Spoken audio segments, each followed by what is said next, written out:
Hello friends, welcome to our channel. आज हम लोग क्लास 10th का चैप्टर 5 देखने वाले हैं, arithmetic progression.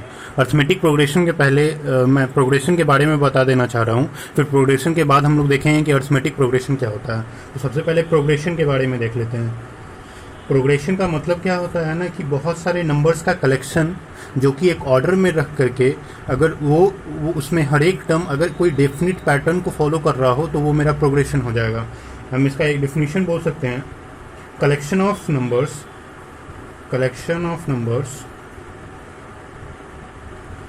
in an order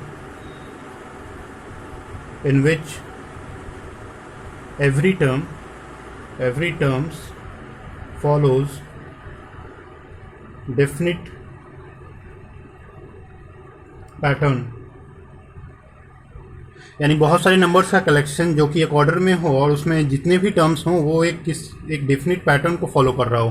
तो ये डेफिनिट पैटर्न आपका कैसा हो सकता है? तो डेफिनिट पैटर्न कुछ ऐसा हो सकता है। डेफिनिट पैटर्न में पहला पैटर्न हो सकता है 2 इंटू एन का पैटर्न, दूसरा पैटर्न हो सकता है 2 इंटू एन प्लस 1 का पैटर्न, तीसरा पैटर्न हो सकता है 2n माइनस 1 का पैटर्न, चौथा पैटर्न हो सकता है 2 का पावर n का पैटर्न। जहाँ पे n क्या है? n is number of terms. तो जो टर्म्स होंगे वहाँ पे n का वैल्यू अगर हम 1 रखेंगे तो मेरा कलेक्शन का पहला टर्म आ जाए। जैसे कि प्रोग्रेशन का अगर हम एग्जांपल अगर लेंगे तो पहला एग्जांपल हम लेकर के चल रहे हैं। एग्जांपल हो गया 2, 4, 6, 8, 10। ये जो है एक प्रोग्रेशन है, ये कलेक्शन ऑफ नंबर जो है एक प्रोग्रेशन है। अब मुझे बताना है ये अर्थमेटिक प्रोग्रेशन है कि नहीं। तो सबसे पहले प्रोग्रेशन पे हम लोग पहले देखते हैं कि ये प्रोग्रेशन कैसे है। तो अगर देखेंगे कि ये कौन से पैटर्न को फॉलो कर रहा है, तो अगर मैं देखूँ इसका, तो इसका फर्स्ट टर्म 2 है, सेकेंड टर्म 4 है, थर्ड टर्म इसका 6 है, फोर्थ टर्म इसका 8 है, फिफ्थ टर्म इसका 10 है। तो अगर n को मैं टर्म्स मान लेता हूँ, n को मैं nth टर्म मान लेता हूँ, nth टर्म, तो इसका जो पैटर्न होगा, पैटर्न मैं बोल सकता हूँ ये जो डेफिनिट पैटर्न फॉलो करना चाहिए प्रोग्रेशन में, तो हम पैटर्न बोल सकते हैं कि पहला टर्म इसका 2 है, दूसरा टर्म 4 है, तीसरा टर्म 6 है, चौथा टर्म 8 है, पांचवा टर्म 10 है। तो पैटर्न कुछ 2 इंटू एन का चल रहा है, यानी ये पहला वाला पैटर्न चल रहा है। तो पहला वाला पैटर्न में अगर देखिए n इक्वल टू 1 रखेंगे तो ये 2 बन जाएगा, n इक्वल टू 2 रखेंगे तो 2 इंटू 2 4 बन जाएगा, n इक्वल टू 3 रखेंगे 2 इंटू 3 6 बन जाएगा, n इक्वल टू 4 रखेंगे तो 8 बन जाएगा, n इक्वल टू 5 रखेंगे तो 10 बन जाएगा। तो यानी ये डिफिनिट पैटर्न को फॉलो कर रहा है। इसमें एवरी टर्म यानी कि हर एक टर्म जो है, पहला टर्म, दूसरा टर्म, तीसरा टर्म, चौथा टर्म, पांचवा टर्म, हर एक टर्म जो है ये डेफिनिट पैटर्न को फॉलो कर रहा है। तो डेफिनिट पैटर्न आपका दूसरा हो सकता है 2n प्लस 1, यानी दूसरा जो एग्जाम्पल है, एग्जाम्पल नंबर 2, उसमें जो पैटर्न एक हो सकता है 2n प्लस 1। तो अगर 2n प्लस 1 पैटर्न होगा तो पहला क्या होगा? n इक्वल टू 1 रखेंगे तो पहला टर्म आ जाएगा, n इक्वल टू 1 रखिएगा तो 2 इंटू 1 प्लस 1, 2 इंटू 1 2 प्लस 1 3, पहला आ गया। फिर n इक्वल टू 2 रखेंगे तो दूसरा टर्म आ जाएगा, 2 रखेंगे n equal to 2, 2 two 4, 4 plus 1 5। फिर n इक्वल टू 3 रखेंगे तो तीसरा टर्म आ जाएगा, n इक्वल टू 3 रखे 3 टू 6 प्लस 1 दैट इज 7। फिर n इक्वल टू 4 रखेंगे तो चौथा टर्म आ जाएगा, n इक्वल टू 4 रखे तो 4 इंटू 2 8 प्लस 1 9। ये इसका 4 टर्म आ गया, जिसमें ये जो टर्म है ये पहला टर्म है, ये जो है दूसरा टर्म है, ये तीसरा टर्म है, ये चौथा टर्म है। तो ऑर्डर तो ये collection of number in an order तो दिख रहा है, पहला टर्म, दूसरा टर्म, तीसरा टर्म, चौथा term, in which every term follows definite pattern, और हर एक टर्म एक पैटर्न को फॉलो कर रहा है। तो ये पैटर्न मेरा हो गया 2n प्लस 1 का। फिर मेरा एक तीसरा पैटर्न भी हो सकता है 2n प्लस 1, तीसरा पैटर्न हो सकता है 2n माइनस 1 का। तो एग्जाम्पल नंबर 3 मैं ले लेता हूँ, पैटर्न जो ले लिया वो हो गया 2n माइनस 1 का। अब 2n माइनस 1 का पैटर्न, फिर n इक्वल टू 1 रखेंगे तो पहला टर्म आएगा, n इक्वल टू 1 रखे तो 2 इंटू 1 2 माइनस 1 0, पहला टर्म 0 आ गया। n इक्वल टू 2 रखेंगे तो दूसरा टर्म आ जाएगा, 2 into 2 4, 4 minus 1 3। n equal to 3 रखेंगे तो तीसरा टर्म आएगा, 2 into 3 6, 6 minus 1 5। n equal to 4 रखेंगे तो चौथा टर्म आएगा, 2 इंटू 4, 4 टू 8, 8 माइनस 1 7। तो यानी ये जो टर्म, ये जो आया, पहला प्रोग्रेशन आ गया आपका 2 4 6 8 10, जो कौन से पैटर्न को फॉलो कर रहा था? 2 इंटू एन का। दूसरा प्रोग्रेशन आ गया 3 5 7 9। नेक्स्ट कौन सा होगा देख करके आप बता सकते हैं? 3 5 आ गया, फिर 7 आ गया, फिर 9 आ गया, तो ऑब्वियसली 11 आएगा, यानी 2 2 बढ़ते जा रहा है। और इसमें भी आप बता सकते हैं 0 3 5 7 और ये 9। तो progression number 1, progression number 2, progression number 3, ये तीनों प्रोग्रेशन है। अब ये तीनों अर्थमेटिक प्रोग्रेशन है कि नहीं वो हम लोग को डिसाइड करना है। तो अगर हम देखेंगे 2, 4, 6, 8, 10, दो दो बढ़ रहा है, यानी अगर 4 में से 2 माइनस किए तो यहाँ पे भी 2 आ गया। 6 में से 4 माइनस कर रहे हैं तो 2 आ रहा है।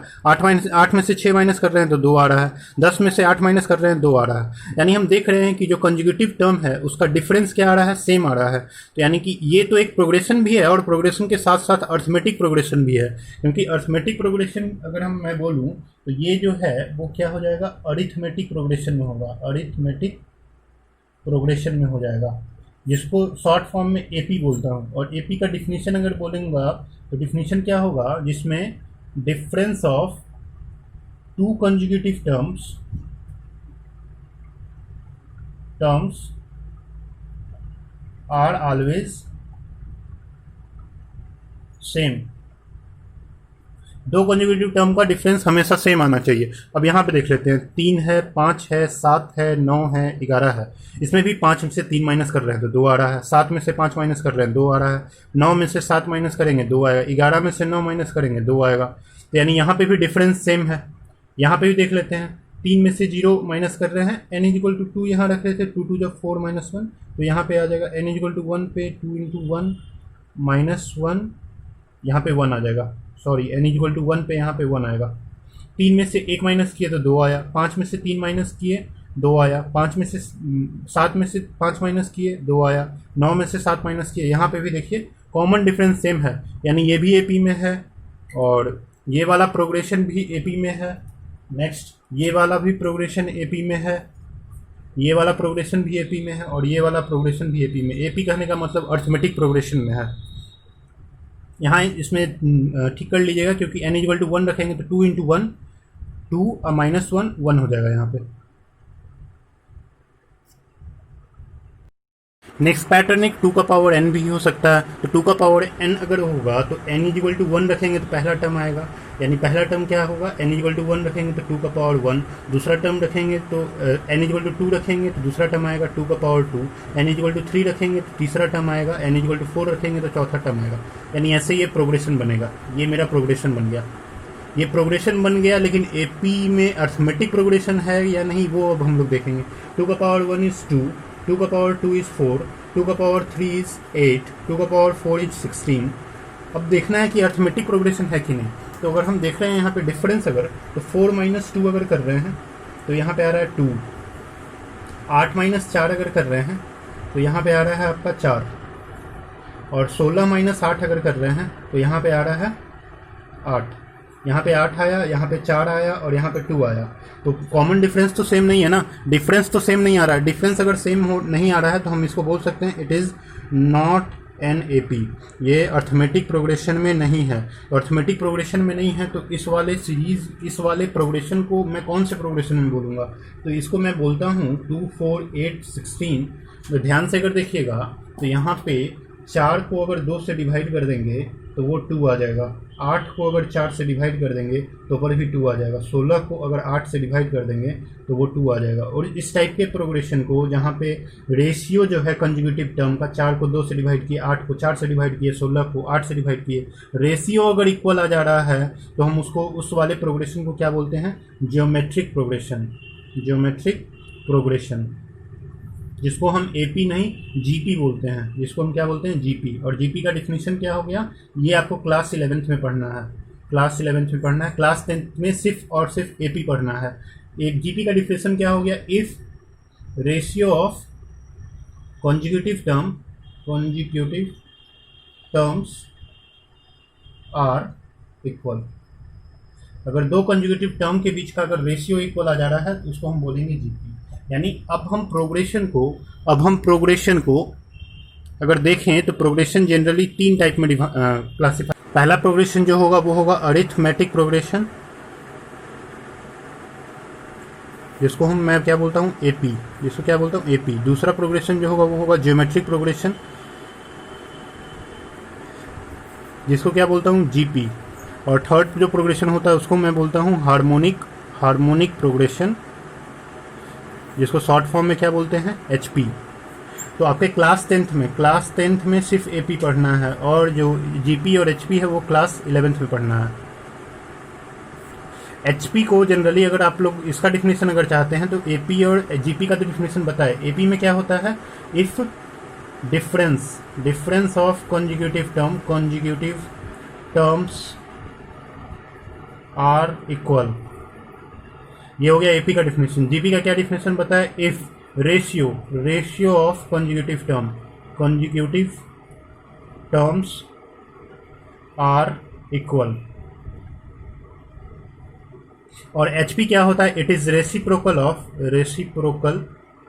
Of AP. जो भी एपी है, एपी का अगर हम रेसिप्रोकल कर देंगे तो एचपी बन जाएगा। ये क्लास 11th का, ये भी मैं पढ़ा दिया हूँ, लेकिन आपको जो डिफिनेशन जानना है वो एपी का जानना है। ध्यान दीजिएगा, एपी क्या होता है, इफ डिफरेंस, इस पर ध्यान देना है। कॉन्जुगेटिव टर्म का डिफरेंस, अभी जो 2, 4, 6, 8 लेकर के चल रहा था वो मेरा एपी था। तो एपी में अगर मैं nth टर्म लिखूंगा तो nth टर्म का जो पैटर्न आ रहा था वो क्या आ रहा था, पहला पैटर्न था 2n, नेक्स्ट था 2n+1, नेक्स्ट था 2n-1, ऐसे बहुत सारे पैटर्न बनेंगे। 3n बन सकता है, 3n+1 बन सकता है, 3n-1 बन सकता है। तो ध्यान देना है कि n का पावर यहाँ पे 1 होगा, यानी एक लीनियर पॉलिनोमियल टाइप इक्वेशन बनेगा, यानी n का मैक्सिमम पावर 1 होगा, उससे ज़्यादा नहीं। अगर उससे ज़्यादा कोई बन रहा है तो वो एपी में नहीं होगा। n अगर लीनियर में चल रहा है तो वो मेरा एपी वाला nth टर्म होगा। अगर जीपी की अगर हम बात करें तो जीपी का पहला वाला जो nth टर्म था वो 2n था, तो इसका nth टर्म की अगर बात करें तो ये 2 का पावर n हो सकता है, 3 का पावर n हो सकता है, 5 का पावर n हो सकता है, 6 का पावर n, ये सब जितने पावर ऑफ n है, किसी नंबर का पावर n करके अगर हम ले रहे हैं तो वो मेरा जीपी होगा। तो यहाँ तक आपको याद रखना है। एपी का तो एटलीस्ट याद रखना है कि ऐसे nth टर्म बनते हैं। नेक्स्ट एपी का डिफिनेशन अगर जानना है तो एपी का डिफिनेशन क्या होता है, a progression in which difference of conjugative terms are equal. अगर प्रोग्रेशन में एक ऐसा प्रोग्रेशन जिसमें कॉन्जुगेटिव टर्म का डिफरेंस अगर इक्वल आ जाए तो वो मेरा क्या हो जाएगा, वो मेरा एपी हो जाएगा। उसको हम क्या बोलेंगे, एपी। एग्जांपल में लेकर के अभी चला था 2, 4, 6, 8, 10। यहाँ पे जो अगर ध्यान देना है कि जो फर्स्ट टर्म होगा, फर्स्ट टर्म उसको किससे रिप्रेजेंट करते हैं, ए से। और जो डिफरेंस होता है, difference of conjugative term, difference को किस चीज़ से हम लोग बोलते हैं, जनरली कॉमन डिफरेंस बोलते हैं उसको। जो डिफरेंस आएगा उसको हम कॉमन डिफरेंस बोलते हैं, और उसको किस चीज़ से रिप्रेजेंट करते हैं, डी से। तो अगर मैं बहुत सारा एपी अभी मैं लिखूंगा, उसको बताना है कि उसका ए क्या है, फर्स्ट टर्म क्या है, कॉमन डिफरेंस क्या है। तो अगर मैं देखूंगा तो इसका फर्स्ट टर्म यहाँ पे ए का वैल्यू कितना है, 2, और कॉमन डिफरेंस देखूंगा तो 4 में से 2 गया। कॉन्जुगेटिव टर्म का डिफरेंस 4 में से 2 गया 2, 6 में से 4 गया 2, 8 में से 6 गया 2, 10 में से 8 गया 2, यानी यहाँ पे डी का वैल्यू भी 2। नेक्स्ट आपका 5, 3, 1, -1 एंड नेक्स्ट 3 टर्म दिखना है आपको ए और डी बता करके, यानी फर्स्ट टर्म और कॉमन डिफरेंस बता करके। फर्स्ट टर्म यहाँ पे दिख रहा है, फर्स्ट टर्म ए का वैल्यू तो 5 है। कॉमन डिफरेंस निकालने के लिए 3 में से 5 माइनस किए, यहाँ पे निकाल के देख लेते हैं। 3 - 5, 3 - 5 किए तो आ रहा है -2। फिर दूसरा वाला वेरीफाई पहले करके देख लेना है एपी में है कि नहीं। 1 में से 3 माइनस किए, यहाँ पे निकाल के देख लेते हैं। 1 - 3, 1 - 3 किए तो फिर से -2। फिर -1 में से 1 माइनस करना है, यानी -1 माइनस ऑफ -1 में से 1 फिर माइनस करना है 1 को 1, तो -1 क्या आ जाएगा, -2। यानी कॉमन डिफरेंस दिख रहा है कि डिफरेंस सेम आ रहा है, तो डी का वैल्यू कितना आ जाएगा, -2। यानी कुल मिला के हो क्या रहा है कि 5 में से 3 माइनस किए, 5 में से 2 माइनस किए तो 3 आया, 3 में से 2 माइनस किए तो 1 आया, 1 में से 2 माइनस किए तो -1 आया, -1 से फिर -2 करेंगे तो यहाँ आ जाएगा -3, और -3 में फिर -2 करेंगे तो यह आ जाएगा -5, और -5 में फिर -2 करेंगे तो यहाँ आ जाएगा -7। ठीक है, और यहाँ पे अगर देखेंगे तो 7/2 4, 9/2 5, यानी ये आपको समझ में आ रहा होगा कि यहाँ पे कॉमन डिफरेंस जो है डी का वैल्यू कैन बी पॉजिटिव और निगेटिव। डी का वैल्यू पॉजिटिव निगेटिव कुछ भी हो सकता है, ऐसा नहीं है कॉमन डिफरेंस हमेशा पॉजिटिव आएगा, निगेटिव भी आ सकता है, और फर्स्ट टर्म भी पॉजिटिव निगेटिव कुछ भी हो सकता है, कैन बी पॉजिटिव और निगेटिव। नेक्स्ट है 7/2 4, 9/2 और 5। ध्यान से देखेंगे, अगर 7/2 को डिवाइड करेंगे तो ये 3.5 होगा, 4 ऐसे रह जाएगा। 9/2 को डिवाइड करेंगे तो ये 4.5 होगा और ये 5 हो जाएगा। और यहाँ पे अगर डिफरेंस निकालेंगे तो 4 में से 3.5 माइनस करेंगे, 4 माइनस 3.5 तो कितना आ जाएगा 0.5। ये कितना आ जाएगा 4 माइनस 3.5 आ जाएगा 0.5। 0.5 का डिफरेंस अभी चल रहा है। दूसरे में भी देख लेते हैं। 4.5 में से 4 माइनस किए तो 4.5 में 4 माइनस किए तो 0.5। फिर उसी तरीके से 5 में से 4.5 माइनस किए तो यहाँ पे भी आ गया 0.5। यानी यहाँ पे भी देख गया कि पहला टर्म क्या था, पहला टर्म था 3.5 जिसको 7/2 लिख सकते हैं या फिर 3.5। डी का वैल्यू देखिए तीनों में सेम आ रहा है तो डी का वैल्यू 0.5 ऐसे लिखना होता है। और क्वेश्चन में ऐसा बोला जाए कि लास्ट नेक्स्ट का 2 टर्म और लिखना है, यानी कि क्या दिख रहा है कॉमन डिफरेंस अगर 0.5 है यानी 0.5 ऐड करते जाना है। 5 में 0.5 और ऐड कर देंगे तो ऑब्वियस 5 था, 3.5 4, 4.5 5, नेक्स्ट 5.5 और देन 6, ऐसे 0.5 ऐड करते गए। और यहाँ -2 आ रहा था तो -2 ऐड करते गए, यानी कि -2 ऐड करने का मतलब 2 माइनस करते जाना, क्योंकि यहाँ कॉमन डिफरेंस निगेटिव था, यहाँ कॉमन डिफरेंस पॉजिटिव है। 5.5 को अगर आप लोग फ्रैक्शन में लिखिएगा तो वो आपका आएगा 11/2 और ये 6 हो जाएगा। नेक्स्ट में एनसीईआरटी का एग्जाम्पल क्वेश्चन जो है एग्जाम्पल 1 और एग्जाम्पल 2, एक्सरसाइज 5.1 के जो पहले है, एक्सरसाइज 5.1 के पहले जो एग्जाम्पल दिया हुआ है एनसीईआरटी बुक में उसको मैं कर लेता हूँ। यहाँ पे क्या बोल रहा है कि फाइंड फर्स्ट टर्म ए का value and common difference D. First term A और डी का वैल्यू निकालना है इस गिवन एपी का। तो पहले एपी में फर्स्ट टर्म तो दिख रहा है, ए का वैल्यू है 3/2। अब कॉमन डिफरेंस निकालना है तो कॉमन डिफरेंस में पहले यहाँ पे निकाल लेता हूँ 1/2 माइनस 3/2। तो यहाँ पे 1/2 माइनस 3/2 निकाला, यहाँ आ जाएगा एलसीएम 2, ये हो जाएगा 1 माइनस 3, 1 माइनस 3 -2 डिवाइडेड बाई 2, यहाँ पे -1 आ रहा है, ये वाला मैं निकाल लेता हूँ। -1/2 में 1/2 माइनस करूँगा, -1/2 माइनस ऑफ 1/2, -1/2 माइनस 1/2, एलसीएम हो जाएगा 2, ये हो जाएगा -1 यानी -2/2, ये भी आ गया -1। तो ये दोनों तो सेम दिख रहा है। तीसरे को भी वेरीफाई कर लेते हैं, यानी -3/2 में माइनस करके -1/2 लिखेंगे, -3/2 में माइनस करके -1/2 लिखेंगे। यहाँ कन्फ्यूजन होता है, यहाँ ध्यान दीजिएगा। ये हो जाएगा -3/2, एलसीएम हो जाएगा 2, माइनस माइनस यहाँ प्लस होने वाला है, -3 माइनस माइनस प्लस 1, -3 + 1 इज -2/2 और ये भी आ गया -1, यानी कॉमन डिफरेंस यहाँ पे दिख गया -1। ठीक है, -1। नेक्स्ट है कि ये सभी सीक्वेंस दिया हुआ है और इसको आइडेंटिफाई करना है कि ये एपी में है कि नहीं। तो एपी में आइडेंटिफाई करने के लिए सबसे पहले वही डिफरेंस निकालेंगे। 10 में से 4 जाएगा 6 होगा, 16 में से 10 जाएगा 6 होगा, 22 में से 16 जाएगा तो फिर से 6 होगा। यहाँ दिख गया कि हाँ ये एपी में है, ये एपी में हो गया, ये एपी में है। इसमें ए का वैल्यू अगर कहा जाए तो ए का वैल्यू 4 है, डी का वैल्यू कहा जाए तो डी का वैल्यू 6 है। इसको देखना है यहाँ पे ये एपी में है कि नहीं। तो ये पहले निकाल लेता हूँ, -1 में से माइनस करके फिर 1 लिखना है। -1 माइनस 1 इज -2 आया, -3 में माइनस करके -1 लिखना है तो -3 माइनस 1, तो ये -3 + 1, ये हो जाएगा -3 माइनस माइनस +1 और इसका भी वैल्यू -2 आ गया। फिर इसका मैं निकाल लेता हूँ, -5 में माइनस करके -3 लिखना है, -5 में माइनस करना है -3 को, तो -5 माइनस ऑफ -3 में +3 हो जाएगा और इसका भी वैल्यू -2 आ गया। यानी कि ये तीनों देखिए आपस में इक्वल आ गया, यानी ये भी एपी में है, ये भी मेरा एपी में हो गया, ये भी एपी में है। जिसमें ए का वैल्यू कहेंगे तो क्या आएगा 1 और डी का वैल्यू कितना आ रहा है, तीनों आपस में इक्वल था जो कि -2 आ रहा है, डी का वैल्यू -2। नेक्स्ट है 2 -2, तो यहाँ पे फिर से माइनस करके देख लेते हैं। 2 माइनस ऑफ -2, तो 2 माइनस ऑफ -2 करेंगे तो 2 + 2 हो जाएगा, 2 + 2 इज 4, -2 ऑफ -2 यानी -2 में 2 को माइनस करना है तो ये -4 आ रहा है। तो ये पहले ही दिख गया कि ये नहीं है, तो ये 4 और -4 आपस में इक्वल नहीं है, इसी कारण it is not an AP, AP नहीं है ये। तो ए और डी तो होगा ही नहीं, ए और डी लिखना ही नहीं है इसमें।